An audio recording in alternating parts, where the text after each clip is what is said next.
meu nome é Nicolas e eu sou estudante do curso de Ciência da Computação da Universidade Federal de Juiz de Fora e hoje vou apresentar mais uma aula do projeto de extensão Escola de Games UFJF. Essa aula de hoje tratará um pouco mais sobre os jogos. Aí, fazendo uma breve introdução, o que é um jogo? Aqueles que a gente joga no celular, no computador, nos diversos videogames, que a gente passa horas e horas jogando, né? Então, uma definição mais formal de um jogo, que ele pode ser qualquer tipo de competição, seja ela luta, seja ela corrida, onde regras são feitas ou criadas num ambiente restrito, ou mesmo de imediato, que na luta pode ser numa arena, na corrida pode ser numa pista de corrida, e diferente do esporte, cujas regras são universais, como no futebol, que são 11 jogadores e são duas equipes, e o tempo são 90 minutos e mais o tempo de acréscimo.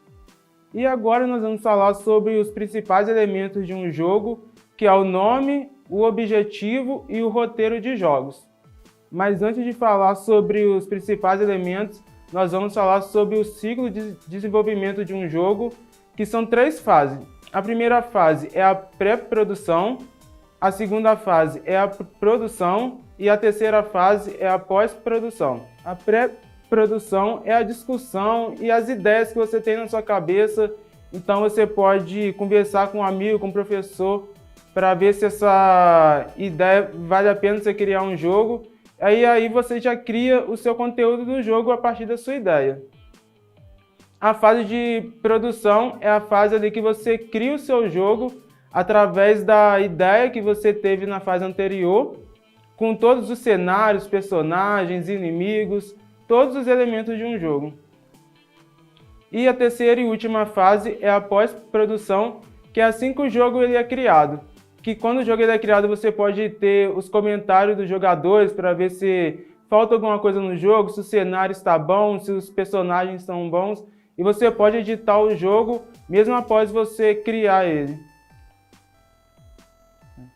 Agora, falando sobre os principais elementos, vamos começar a falar sobre o nome do jogo.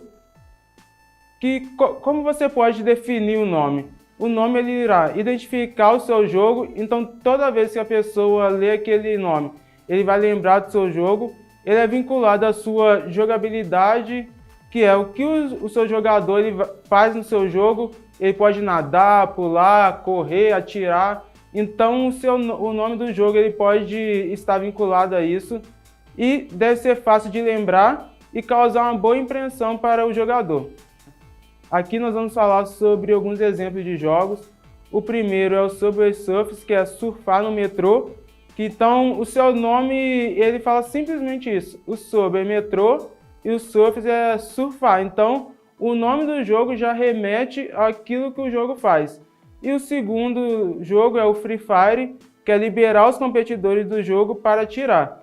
Que o Free é livre e o Fire é fogo. Então, podemos dizer que cada nome do jogo ele remete àquilo que o jogo faz.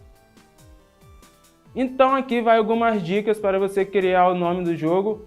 A primeira dica é a pronunciabilidade. Ele deve ser fácil de falar. Não deve ser um nome muito complexo, muito complicado. Ele deve ser bem simples para todas as pessoas de todas as idades conseguirem falar o nome do jogo.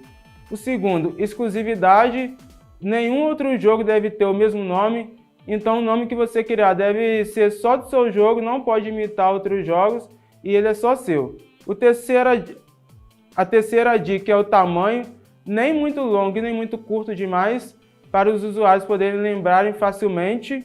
E a quarta dica é o tema, que como nós vimos no slide anterior, cada nome do jogo ele diz exatamente aquilo que o jogo faz. Aí o segundo principal elemento é o objetivo do jogo, que é aquilo que o jogo faz e como que o jogador faz para vencer aquele jogo, ou como que ele perde aquele jogo. Então ele ilustra a história do seu jogo e como o jogador deve fazer para ganhar. Aí no objetivo você deve citar como exatamente ele faz para ganhar e como ele pode perder esse jogo também. Ele ajuda a guiar o comportamento do jogador. Aí aqui vai 2 exemplos de objetivo de jogos. O primeiro exemplo é o Free Fire, que é ser o último sobrevivente em uma arena com 49 jogadores inimigos, e para isso deve eliminar seus oponentes e sempre ficar dentro da zona segura para você não morrer. E o segundo exemplo é o Temple Run, que é coletar o máximo de moedas para alcançar a pontuação mais alta, enquanto desvia dos obstáculos e foge dos macacos que os perseguem. Então aqui podemos ver que o objetivo ele é bem simples e ele fala exatamente como o jogador deve ganhar o jogo.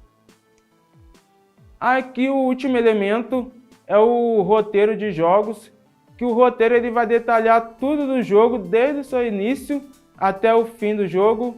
Então ele detalha tudo que o jogador irá encontrar durante sua aventura no jogo, desde diálogos a ações. Então ele detalha os personagens, os inimigos, os obstáculos, ele detalha todos os elementos mesmo do jogo. E quais são os componentes de um roteiro de jogos? A escrita ela vem em todas as formas e ações, então temos vários componentes para o roteiro de jogos, que vai o enredo ou a narrativa, o cenário, a categoria, os personagens, os inimigos, os diálogos e as interações, como nós vamos ver mais adiante. O enredo ou a narrativa, ele vai contar a principal história do jogo, qual a história que se passa naquele jogo. Então ele destaca essa história principal que acontece no jogo. O cenário é onde se passa todo o jogo. Ele ajuda a contar a história do jogo, ele deve ser compatível com o seu jogo e ele é projetado com o objetivo de criar uma experiência de jogo emocionalmente potente, que é triste, feliz, assustadora. Isso ajuda muito o jogador a ficar interessado no seu jogo cenário. E os jogos eles podem ter um ou vários cenários. A categoria são diferentes categorias para jogos, como aventura, ação, ação-aventura, corrida, esporte, luta, educação, simulação e time em primeira pessoa. Como na próxima aula nós vamos destacar cada uma dessas categorias. Os personagens. O jogo ele é composto por diversos personagens, que vai desde o principal, que comanda o jogo, até os secundários, que pode ser os inimigos, e acontece a descrição desses personagens. Então, ao criar o seu jogo, você deve descrever como o personagem principal é, quais são as suas forças, as suas fraquezas, e também deve destacar como é esse mundo ao redor dos personagens, que vem através do cenário. Os inimigos. Eles são personagens, objetos que atrapalham o jogador a vencer o jogo, né? Aquilo que a gente tem mais raiva ao jogar. E tem várias formas de superar esses inimigos, que é a eliminação deles ou o desvio, que são através dos obstáculos que nós podemos desviar. Os diálogos. Em vários jogos tem diálogos que é uma conversa entre os jogadores, e é exatamente como você coloca no roteiro, acontece no jogo. As interações são o comportamento do personagem no seu jogo. Como aqui vai um exemplo do Free Fire, que o personagem ele pode andar, pular, correr, e ele também possui equipamentos para eliminar outros jogadores, e ele também pode se defender, que é através do bloqueio. E o jogo ele interage com o personagem, obrigando a ficar dentro da zona segura para ele não morrer. Aqui nós vamos falar um pouco mais agora sobre o plano cartesiano, que ele é muito importante para o Scratch, que é a plataforma que nós vamos ver mais adiante. Então, os jogos 2D, ele tem 4 tipos de movimentos, que é para a direita, esquerda, para cima e para baixo. Falando um pouco mais agora sobre o plano cartesiano, falar das retas perpendiculares, que são duas retas que se cruzam formando um ângulo de 90 graus, que esse ângulo de 90 graus também pode ser chamado de um ângulo reto. E como a gente pode ver na figura, tem uma linha horizontal, que é o eixo X, e a linha vertical, que é o eixo Y. Então, com o cruzamento dessas retas, podemos ver um ângulo de 90 graus, como está destacado. Então, agora a gente vai falar um pouco mais sobre o plano cartesiano, que ele é um plano em 2 dimensões. Ele conta com as 2 retas perpendiculares, que nós vimos no slide passado, que forma um ângulo de 90 graus e serve para identificar onde estamos em um mapa, através de 4 quadrantes, como podemos ver na imagem. Então, para fazer essa identificação, há um par ordenado de números, que é o eixo horizontal e o eixo vertical. Como podemos ver na imagem, temos 4 pontos. O primeiro ponto, que é no primeiro quadrante, é o ponto 2 e 1, porque o eixo horizontal é o 2, como podemos ver, e o vertical ali vai no 1. Então, o ponto 2, que é no segundo quadrante, é o menos 3 e 2. O ponto 3 é o menos 2 e menos 2. E o ponto 4, que é no quarto quadrante, que é o 3 e o menos 3, como está ilustrado. Aí agora nós vamos ter mais uma dica sobre como você criar esses principais elementos do jogo. A primeira dica é a criatividade.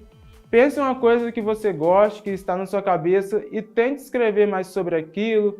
Converse com seus amigos, com os professores.